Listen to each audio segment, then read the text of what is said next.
Hello everyone, कबीरा smart classes में आप सभी का वेलकम है।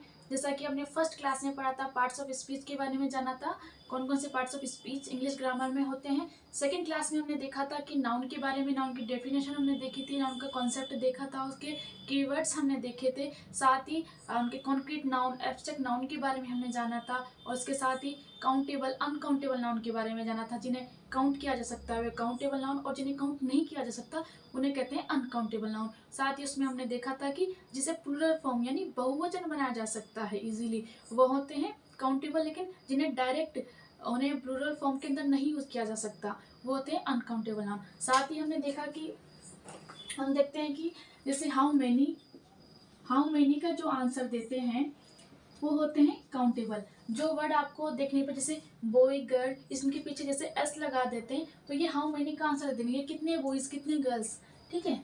लेकिन हाउ मच, जो आपको हाउ मेनी का आंसर ना देख के हाउ मच का आंसर देते हैं तो वो हो जाते हैं अनकाउंटेबल नाउन। इस तरीके से ये थी कुछ काउंटेबल और अनकाउंटेबल नाउन के बारे में, और हमारी पिछली क्लास का कुछ रिवीजन हमने यहाँ पे किया है। एंड आज की क्लास में जो होने वाला है वो है कि नाउन के सफिक्स के बारे में हम जानेंगे कि नाउन के सफिक्स यानी होता है जैसे हिंदी ग्रामर में, हिंदी की व्याकरण में हम पढ़ते हैं उपसर्ग प्रत्यय जो पीछे लगे होते हैं यानी कि प्रत्यय, उसी तरीके से इंग्लिश ग्रामर में उन्हें बोलते हैं सफिक्स। तो देख लेते हैं कि किस तरीके से नाउन के सफिक्स होते हैं।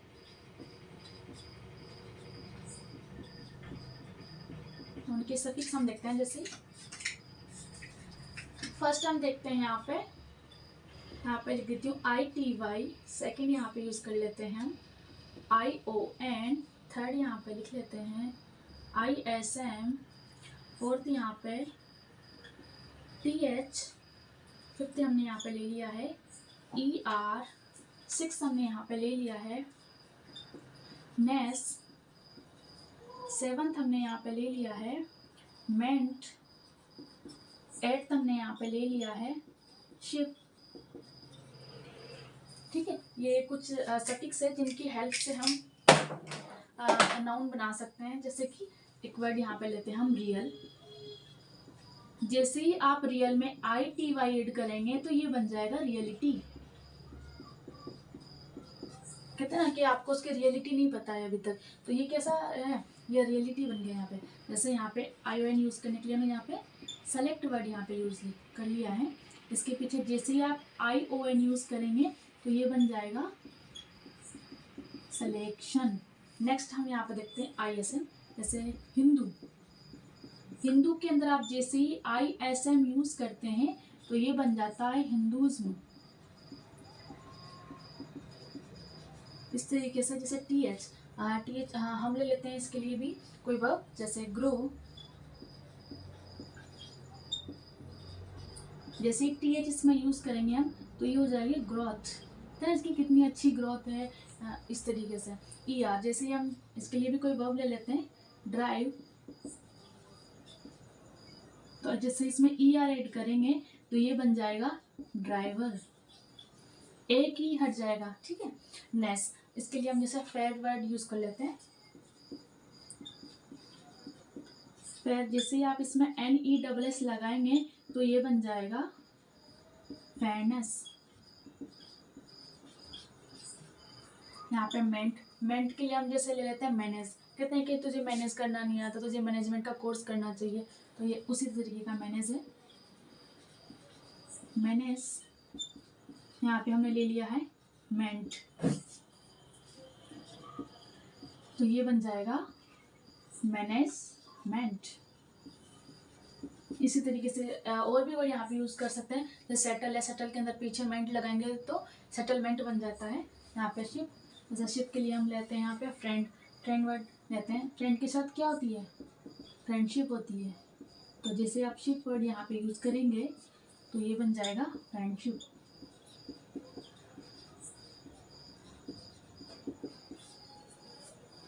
तो ये इस तरीके से कुछ सफिक्स हैं, और भी सफिक्स हैं बाकी इंपॉर्टेंट जो अभी तक एग्जाम्स में ज़्यादातर पूछे जाते हैं, ये वो सफिक्स है। जैसे हमने देखा, एक बार थोड़ा सा रिवीजन कर लेते हैं।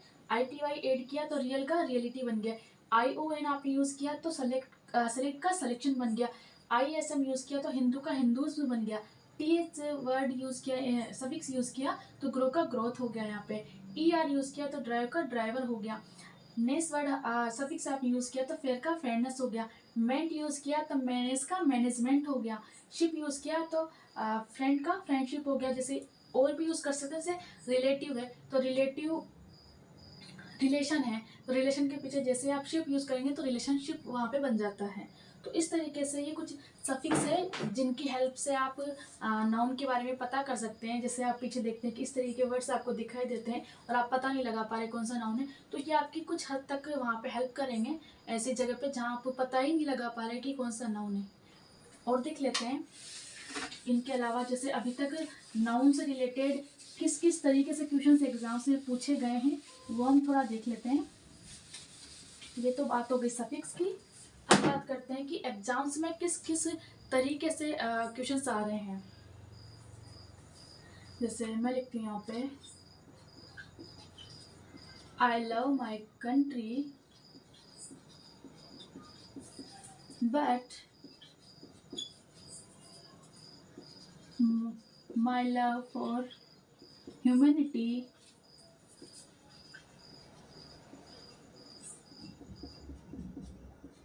is greater।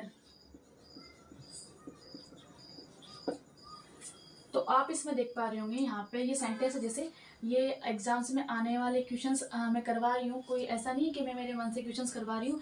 जो एग्जाम्स में आए हैं कि जिस पैटर्न पे एग्जाम्स में क्वेश्चंस पूछे जा रहे हैं वही यहाँ पे सॉल्व करवाए जाएंगे। जैसे यहाँ पे लव वर्ड आप देख पा रहे होंगे 2 बार यूज़ किया है, लेकिन आप देख रहे होंगे कि दोनों की पोजीशन और दोनों का फंक्शन दोनों ही अलग अलग है। वर्ड सेम है लेकिन उनका फंक्शन और उनकी पोजीशन को देख के, जैसे हमने फर्स्ट क्लास में जाना था कि पार्ट्स ऑफ स्पीच को पहचानने के लिए हमें उसका फंक्शन और साथ में उसकी क्या पोजीशन सेंटेंस के अंदर है उसको देख के हम पता लगा पाते हैं कि ये कौन सा पार्ट्स ऑफ स्पीच है।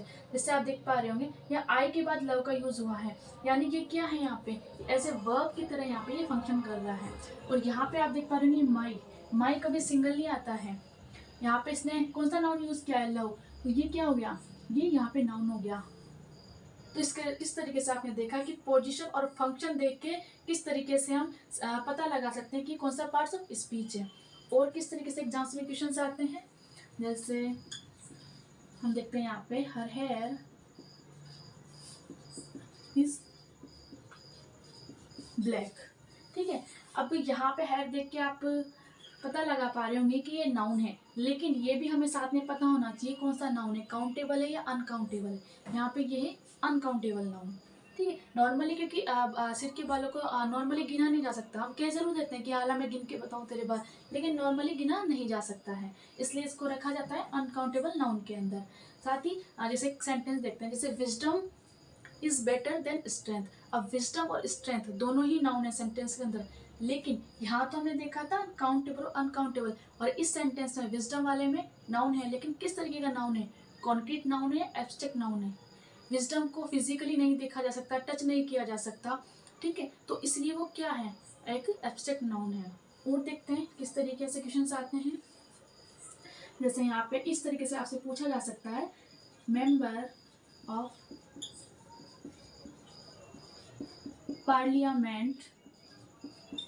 अब आपसे पूछ सकते हैं आप कि इसको प्लूरल फॉर्म में बनाने के लिए क्या किया जाए, क्या यहाँ पे एस लगा दें तो काफ़ी है, या दोनों तरफ एस लगाया जाए, या फिर यहाँ से एस हटा दिया जाए, और या फिर यहाँ पे एस रहने दें, या यहाँ से एस हटा के यहाँ पे एस लगा दिया जाए।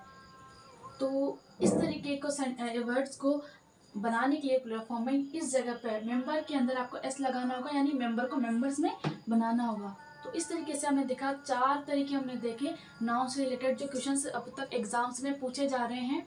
एक ही वर्ड को सेम वर्ड यहाँ पे यूज़ किया, लेकिन फंक्शन और पोजीशन उनकी चेंज कर दी गई, उस तरीके से वो उनके जो पार्ट्स ऑफ स्पीच था वो चेंज हो चुका है। यहाँ पे हमने देखा काउंटेबल अनकाउंटेबल नाउन का, और यहाँ पे हमने देखा कि किस तरीके से सिंगुलर को प्लूरल फॉर्म के अंदर हम बना सकते हैं। तो ये थे कुछ वर्ड्स, कुछ सेंटेंस जो एग्जाम्स में पूछे गए हैं। और आगे भी पूछने की पूरी पूरी संभावना है कि कॉन्सेप्ट यही बनते हैं। बस ये होता है कि सेंटेंस बदल दिया जाएगा, कोई वर्ड वहाँ पे चेंज कर दिया जाएगा, बाकी टाइप्स यही होते हैं। और जो भी चीज़ें अभी तक बची है ना, उनकी किस किस किस तरीके से क्वेश्चंस पूछे जा रहे हैं, वो हमारा जो प्रैक्टिस सेट होगा उसमें हम देखेंगे। अभी कुछ ऐसे वर्ड्स देखते हैं जिनके बारे में हमें नॉर्मली जानकारी नहीं होती है। जैसे कोई डिग्री है, BA। अब इसको प्लूरल फॉर्म में बनाने के लिए आप कैसे यूज़ करेंगे? क्या आप ऐसे लिखेंगे या फिर आप ऐसे लिखेंगे या फिर आप ऐसे लिखेंगे या फिर आप एपोस्ट्रोफी लगा के ऐसे लिखेंगे? जब भी कोई डिग्री इस तरीके से लिखी हो तो उसके यहाँ पे एपोस्ट्रोफी एस लगा के इस तरीके से उसको प्लूरल फॉर्म के अंदर बनाया जा सकता है। जैसे MA है, इसी तरीके से MA की डिग्री, MA के बारे में बात करते हैं। इसको भी बनाने के लिए कहाँ पे एस लगेगा? एपोस्ट्रोफी एस यहाँ पे लग जाएगा। तो आप सोच रहे होंगे लेकिन इस तरीके से प्लूरल फॉर्म में कभी यूज़ नहीं होते हैं। जब आप एग्जाम्स में क्वेश्चंस देखेंगे तो पाएंगे कि इस तरह के क्वेश्चन भी एग्जाम में पूछे जाते हैं। जैसे हम देख लेते हैं एक एग्जाम्पल मैं आपको बताती हूँ। जैसे कोई सेंटेंस है कि 3 BAs and 4 MAs applied for this post. समझ रहे हैं? तो वहाँ पे हमने देखा कि अगर वहाँ पे इस तरह का कोई क्वेश्चन आ जाता तो वहाँ अगर वो यही ना देके और ये दे देता, फिर आपको बोलता कि यहाँ पे आप एरर फाइंड कीजिए कि सेंटेंस में कौन सा एरर यहाँ पे है। तो आपको ये भी पता होना चाहिए कि डिग्री के वहाँ पे आप उसको प्लूरल फॉर्म में कैसे बनाएंगे। और देख लेते हैं, जैसे 4 है, इसको कैसे बनाएंगे? क्या आप 4 के ऐसे लगा देंगे या ऐसे लगा देंगे या डबल 4 कर देंगे या एक और ऐड कर देंगे इसमें, ऐसे करके ऐसे लिखेंगे? ये सभी तरीके गलत है। इसको बनाने के लिए एपोस्ट्रोफी ऐसे ही यूज़ किया होता है। ठीक है, और देख लेते हैं। जैसे मैं बोलती हूँ यहाँ पे मैं ले लेती हूँ एक ये वर्ड देखते हैं अपन, बेसिक। ठीक है, अब इसको प्लूरल फॉर्म में कैसे बनाएंगे? इसको बनाने के लिए है, इसको इस तरीके से प्लूरल फॉर्म में बनाया जाता है। तो ये कुछ वर्ड्स हैं जो एग्जाम्स में पूछे जाते हैं। हालांकि नॉर्मली तो नहीं आते, लेकिन जहाँ पे थोड़ा सा लेवल थोड़ा हाई हो जाता है वहाँ इस तरीके के छोटे छोटे बारीकियाँ पे ध्यान दिया जाता है। तो आपको ये भी चीज़ें पता होनी चाहिए। और इनके अलावा कुछ वर्ड्स ऐसे देखते हैं जिनके पीछे एस लगाते हैं, जैसे ही उनको प्लूरल फॉर्म के अंदर हम बनाते हैं तो उनका मीनिंग ही बिल्कुल चेंज हो जाता है। देखते हैं कौन से हैं वो वर्ड्स। जैसे गुड। अब गुड हमें पता है कि अच्छा व्यवहार, या हम कहते हैं गुड बॉय, बैड बॉय, या फिर हम बोलते हैं कि इसका बिहेवियर बहुत अच्छा है, यानी कि गुड बिहेवियर है इसका। लेकिन जैसे ही हम यहाँ पे गुड्स बोलते हैं तो यहाँ पे मीनिंग बिल्कुल ही चेंज हो जाता है। गुड से यहाँ अच्छे व्यवहार से यहाँ कोई मतलब ही नहीं है, यहाँ पे हो जाएगा कोई वस्तु है। कहते हैं ना गुड। अब इस तरीके से कैसे क्वेश्चन पूछेगा कि सेंटेंस में जरूरत होती है गुड्स की, लेकिन वहाँ उसने लिख दिया गुड। तब आपको एरर पता करनी होती है कि यहाँ पे गुड आना चाहिए, यहाँ पे गुड्स आना चाहिए। और देख लेते हैं इस तरीके के वर्ड्स, जैसे है एयर और एड्स। अब एयर हमें पता है नॉर्मली इसका मीनिंग अर्थ होता है हिंदी में वायु, लेकिन अगर हम एड्स हम देखते हैं तो इसका मीनिंग होता है दिखावटी आचरण, यानी कोई जब दिखावा करता है तो वहाँ पे एड्स का यूज़ करते हैं। जैसे और देख लेते हैं वर्ड, लेकिन जैसे यहाँ पे ये वाटर की जगह वाटर्स हम यूज़ करते हैं तो यहाँ पे ये वाटर, ऐसे तो पानी हमें पता है कि वाटर यानी पानी होता है, लेकिन जब वाटर्स यूज हुआ यानी कि वहाँ पे उसका अर्थ होता है जलाशय। ठीक है, इसके बाद आपको कैसा लगा? अब आज हम देख चुके हैं नाउन के बारे में। और अगर आप क्लास अच्छी लगे तो प्लीज़ लाइक ज़रूर करें। अगर आपने चैनल अब तक सब्सक्राइब नहीं किया तो प्लीज़ सब्सक्राइब भी जरूर करें। और आज की क्लास में सिर्फ इतना ही। Thank you.